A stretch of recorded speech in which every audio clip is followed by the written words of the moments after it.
कई लोगों का किशोरी जी के प्रति बहुत भाव है। अभी एक नया भाव शुरू हुआ है। उनको श्री जी के प्रति बहुत भाव है, परंतु ठाकुर जी के प्रति इतनी प्रीति नहीं। कईयों का ठाकुर जी के प्रति बहुत प्रेम है, श्री जी के प्रति इतना प्रेम नहीं।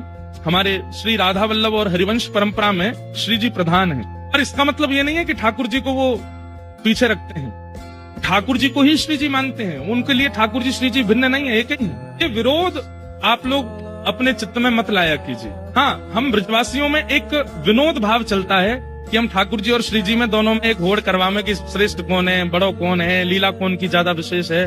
पर एक स्थिति में जब आ जाओ तब आप ये कर सकते हो। अभी प्रारंभिक स्थिति में हो और हमेशा अपने आप को प्रारंभिक ही मानिएगा।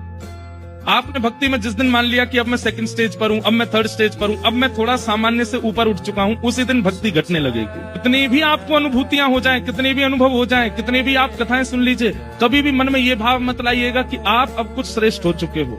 लेकिन हमारी प्रार्थना है, कम से कम लोग शंकर जी में ठाकुर जी में भेद मानते हैं, नारायण में कृष्ण में भेद मानते हैं, उन लोगों को तो हम समझाते ही हैं, पर प्रिया जी और ठाकुर जी में भेद मानने लगते हैं।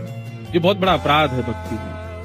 ये बात कभी नहीं करनी। एक प्रश्न ऐसा भी आया है कि हमको श्री जी का नाम बहुत प्रिय लगता है, पर हम वृंदावन में जाते हैं तो मंदिर में जब ठाकुर जी दिखते हैं तो मन बहुत पीड़ित होता है, श्री जी क्यों नहीं दिखती? तो ये अपराध है। आप ऐसा कैसे कर सकते हो?